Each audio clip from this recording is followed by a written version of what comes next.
Formula ఈ car race BRS ప్రభుత్వానికి ఎలక్షన్ల ముందు నుంచి కూడా గట్టిగా వ్యతిరేకత ఉన్నటువంటి అంశం కేటీ రామారావు ఇన్వాల్వ్ అయినటువంటి ఫార్ములా ఈ కార్ రేస్. దీనికి సంబంధించి తాజాగా వార్తలు వినిపిస్తూ ఉన్నాయి. వాటికి సంబంధించి అప్డేట్స్ ఏంటనేది మధుసూదన్ గారితో మాట్లాడి తెలుసుకుందాం. నమస్తే అండి. సార్, ఏంటి సార్ ఇది ఎలక్షన్ల ముందు కూడా మెయిన్గా బీఆర్ఎస్కి బాగా ఇబ్బందికరమైనటువంటి అంశాల్లో కాళేశ్వరంతో పాటుగా ఈ కార్ రేస్లో కేటీఆర్ మీద గట్టి ప్రభావం చూపించింది అనుకోవచ్చు. తాజాగా పరిణామాలు ఏంటి? నిజంగా అరెస్ట్ అవుతారు అవ్వబోతున్నారు అనే సంకేతాలు వినిపిస్తూ ఉన్నాయి. దీన్ని మనం ఏ విధంగా చూడాలి? చాలా మంచి ప్రశ్న అండి. ఒక రకంగా చెప్పాలంటే బీఆర్ఎస్ నేతలపైన వేలాడుతున్న అనేక కత్తుల్లో ఉన్న పదునైన కత్తి ఈ ఫార్ములా రేస్.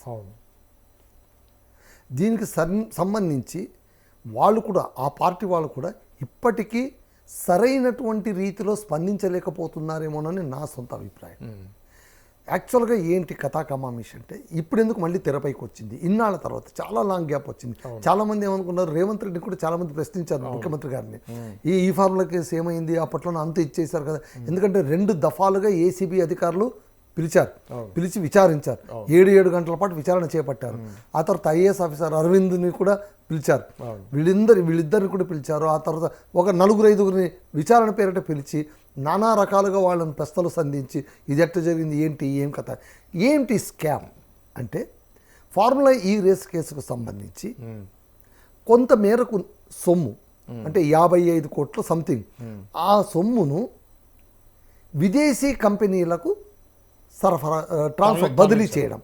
ఈ బదిలీ చేయడంలోన ఏమాత్రం నిబంధనలు పాటించలేదనేటువంటిది ప్రధానమైనటువంటి ఆరోపణ. అది ఎన్నికల సమయంలోన ఎలక్షన్ కోడ్ అమల్లో ఉన్నా కూడా వాటిని ఏమాత్రం ఖాతరు చేయకుండా, ఎవరిని సంప్రదించకుండా, చట్టపరమైనటువంటి అంశాలు ఏవి పరిగణలోకి తీసుకోకుండా అప్పటి మున్సిపాలిటీ మంత్రిగా ఉన్నటువంటి కేటీఆర్ కల్వకుంట్ల రామారావు గారు ఈ నిధులను బదిలీ చేశారు, ఆ సంస్థకు బదిలీ చేశారు. ఈ ఫార్ములా రేసును ఎవరైతే కండక్ట్ చేస్తుంటారో ఆ సంస్థకు బదిలీ చేశారు. అలా బదిలీ చేయడం వల్ల ఏంటి, బదిలీ చేస్తే తప్పేముంది, ఎందుకు చేయరాదంటే, బదిలీ చేసినందుకు ప్రతిఫలంగా ఆ సంస్థ తరఫు నుంచి బీఆర్ఎస్ పార్టీ ఎలక్ట్రల్ బాండ్ పేరిట నిధులు ఇచ్చింది, విరాళాలు ఇచ్చింది.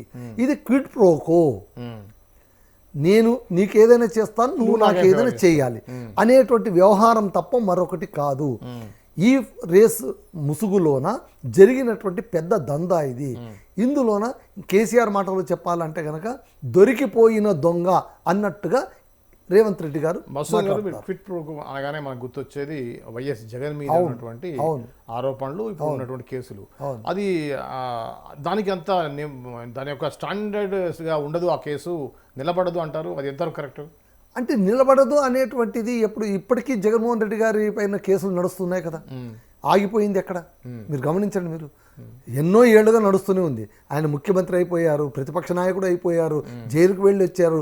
ఇన్ని నడిచినా కూడా కేసు ఇంకా నడుస్తూనే ఉంది. అంటే ఎవరికైతే ఫేవర్గా చేశారో వాళ్ళు భారతీయ సిమెంట్ అంటే ఏం లేదు సార్, ఇచ్చిపుచ్చుకోవడం. అప్పట్లోనే జగన్మోహన్ రెడ్డి గారి పైన వచ్చిన ప్రధానమైన ఆరోపణ ఏంటి, ముఖ్యమంత్రిగా వాళ్ళ నాన్నగారు ఉన్నప్పుడు ఈయన బిజినెస్ డీల్స్ అన్ని కుదుర్చుకొని వాళ్ళ నాన్నగారి చేత పనులు చేయించి తద్వారా ప్రతిఫలంగా సాక్షి పేపర్లను మొదలైన అలాంటి పెట్టుబడులు పెట్టించారు అనేటువంటిది ప్రధానమైన ఆరోపణ. అవి ఇంతవరకు నిజమని తేలలేదు. సరే, ఈడీ రైడ్స్ చేశారు, జేడీ లక్ష్మణ అప్పట్లో ఫేమస్ అయిపోయారు, అరివీర భయంకరుడు హీరోలా మారిపోయారు. అప్పట్లో ఆయనకు నిలువెత్తు పోస్టర్లు వెలిసాయి. ఆయన పని ఆయన చేసినా కూడా కొన్ని పత్రికలు హిరాయిక్గా ఆయన్ని ప్రొజెక్ట్ చేశాయి. ఇవన్నీ కథాకమేష డ్రామా మొత్తం నడిచింది.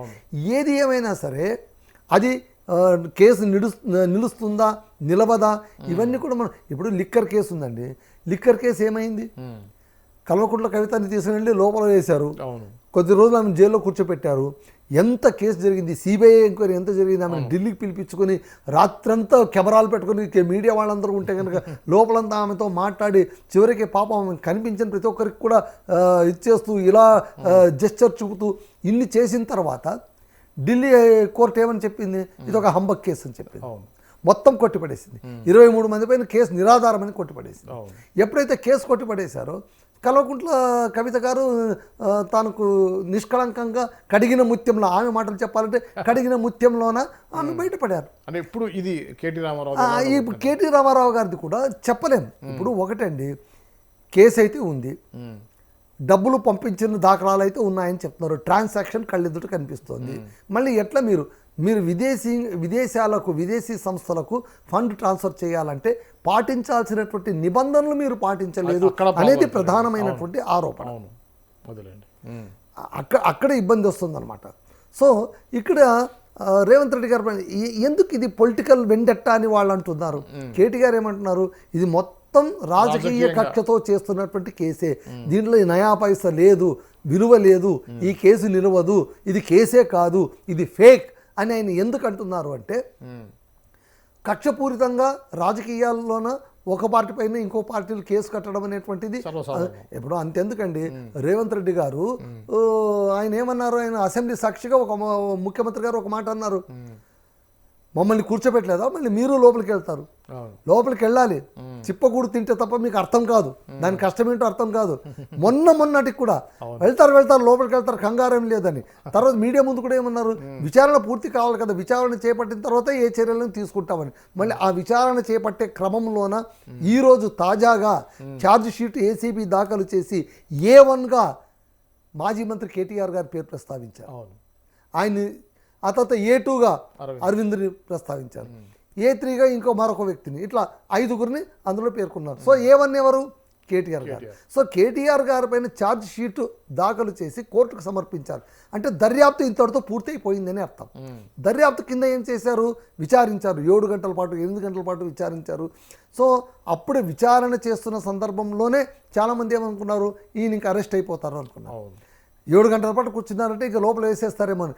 ఈ వాదనలు ఎందుకు వస్తున్నాయి, విచారణకు వెళ్ళిన వారిని అరెస్ట్ చేస్తారేమో అన్న అనుమానాలు ఎందుకు వస్తున్నాయంటే, జగన్మోహన్ రెడ్డి గారికి అట్లా చేశారు కాబట్టి. జగన్మోహన్ రెడ్డి గారికి విచారణ అంటూ పిలుచుకు వెళ్ళి అక్కడ విచారణ చేసినట్టు చేసి వచ్చి డిక్లేర్ చేశారు, లేదు అరెస్ట్ చేస్తున్నాం అతన్ని. నేను అప్పట్లో కూడా అది పొలిటికల్ వెండెట్టానే, కాంగ్రెస్ వర్సెస్ జగన్మోహన్ రెడ్డికి జరిగినటువంటి వివాదం అది. జగన్మోహన్ రెడ్డి గారు తన వారసత్వంగా వచ్చినటువంటి అధికారాన్ని నాకు కావాలని ఆయన న్యాయబద్ధంగా కోరారని ఆయన అంటున్నారు. అది ఎట్లా ఇస్తారని ఈయన అనేసరికి ఆయన పార్టీ నుంచి బయటికి వెళ్ళారు. వెళుతూ ఆయన ఏం చేశారు, వైఎస్ రాజశేఖర రెడ్డి గారి ఫోటో ఒకటి తీసుకుపోలేదు, ఆయన ఖ్యాతిని ఆయన లెగసీని మొత్తం పట్టుకెళ్ళిపోయారు. అందుకోసమే వైఎస్ఆర్సీపీ పార్టీ ఆయన ఫోటోతోనే ముందుకెళ్తుంది. రాజశేఖర రెడ్డి గారి ఫోటో ముందు పెట్టుకొని ఆయన ముందుకెళ్లారు, ఓదార్పు యాత్ర చేపట్టారు. అదింతా కూడా మనకు ఒక చరిత్ర, అదొక చరిత్రగా మిగిలిపోయింది. ముఖ్యమంత్రి అయిపోయారు. సో ఆయన ఏ పర్పస్ అయితే అనుకున్నారో ఆ పర్పస్ హీ ఫుల్ఫిల్డ్.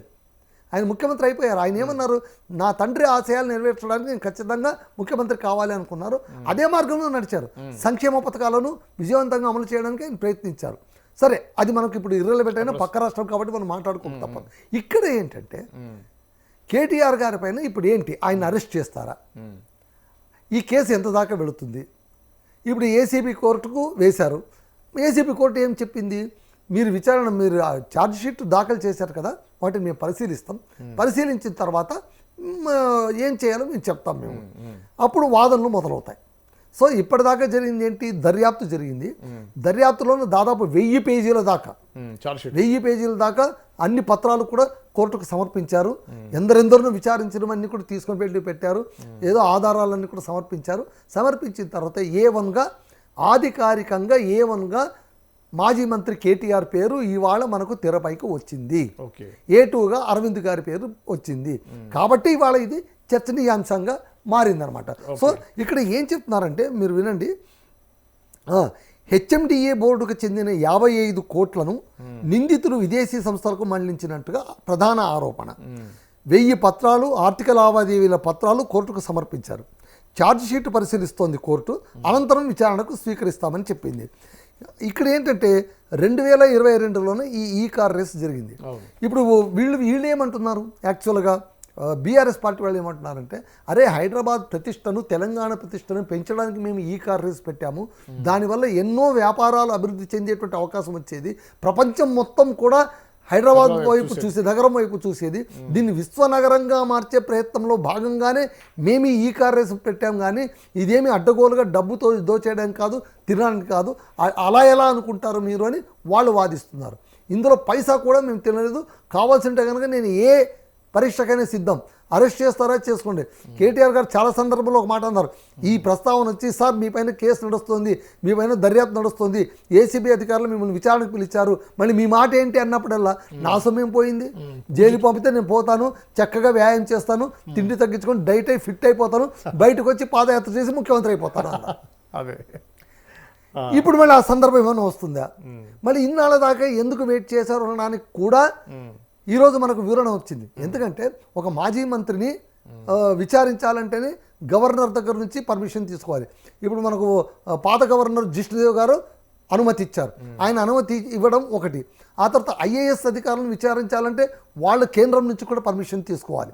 అలాగే విదేశీ సంస్థలు, మళ్ళీ విదేశీ సంస్థలకు వీళ్ళు డబ్బు ట్రాన్స్ఫర్ చేసినారన్నప్పుడు వాళ్ళ అభిప్రాయాలు, వాళ్ళ వివరణ కూడా వీళ్ళు ఆన్లైన్లో తీసుకున్నారు. ఇవన్నీ తీసుకున్న తర్వాత ఇంతకాలానికి ఒక ఛార్జ్ షీటును దాఖలు చేసి కోర్టుకు సమర్పించారు. ఓకే, దీని విచారణకు స్వీకరించాలా వద్దా అనే క్రైటీరియా కోర్టు పైన ఆధారపడి ఉంటుంది. కోర్టు వాటన్నింటిని పరిశీలించి if there is strong findings, ఏమైనా ఆధారాలు ఉంటే, వీళ్ళు చెప్పిన క్విడ్ ప్రోకో నిజంగా నడిచి ఉంటే ఖచ్చితంగా వాళ్ళు విచారణకు స్వీకరిస్తారు. విచారణకు స్వీకరించిన తర్వాత ఇంకా వాదోపవాదాలు ఉంటాయి, ఇంకా చాలా వ్యవహారాలు ఉంటాయి. ఇది ఒకరోజు తేలే వ్యవహారం కాదండి. మీరు ఏ రాజకీయ నాయకుడి పైన దాఖలైన కేసు, ముఖ్యంగా 2 తెలుగు రాష్ట్రాల్లో చంద్రబాబు నాయుడు గారు కావచ్చు, జగన్మోహన్ రెడ్డి గారు కావచ్చు, యువతల కేసీఆర్ కావచ్చు, కేటీఆర్ గారు కావచ్చు, రేవంత్ రెడ్డి గారు కావచ్చు, సాక్షాత్ ముఖ్యమంత్రి రేవంత్ రెడ్డి గారు కావచ్చు, ఏ కేసు ఎప్పుడు తేలింది చెప్పండి? లాంగ్ ప్రాసెస్ ఇవాళ కొనసాగుతుంటాయి. అంటే ప్రతి ఒక్క నాయకుడి పైన ఒక కేసు పెడితే కనుక వాళ్ళు కాస్త అలర్ట్గా ఉంటారని వీళ్ళందరూ ఏమైనా కొంచెం అటు ఇటుగా మాట్లాడితే కేంద్రం ఈ కేసు కొంచెం ఇట్లా పక్కకు లేపుతుంది అనమాట. అంతకుమించి ఇంకేం కేంద్రానికి ఉన్న ఆ సౌలభ్యత దానికి ఉంటుంది. సో బట్ ఒకటి మాత్రం ఈరోజు మనం గమనించాల్సింది ఏంటంటే కేటీఆర్ గారిని A1గా ఛార్జ్షీట్లో దాఖలు చేయడం, నమోదు చేయడం, ఇది ప్రిడామినెంట్ డెవలప్మెంట్.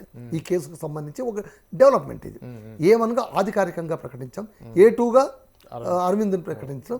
సో చూడాలి ఎంత దాకా వెళుతుందో, ఏం చేస్తుందో మనం చూడాల్సి ఉంటుంది. Thank you. ఇది అండి ఏదైతే తాజాగా కేటీఆర్ సంబంధించినటువంటి ఈ కార్ రేస్ సంబంధించినటువంటి తాజా అప్డేట్స్. మరో అంశంతో మళ్ళీ కలుద్దాం. చూస్తూనే ఉండండి పొలిటికల్ మీడియా.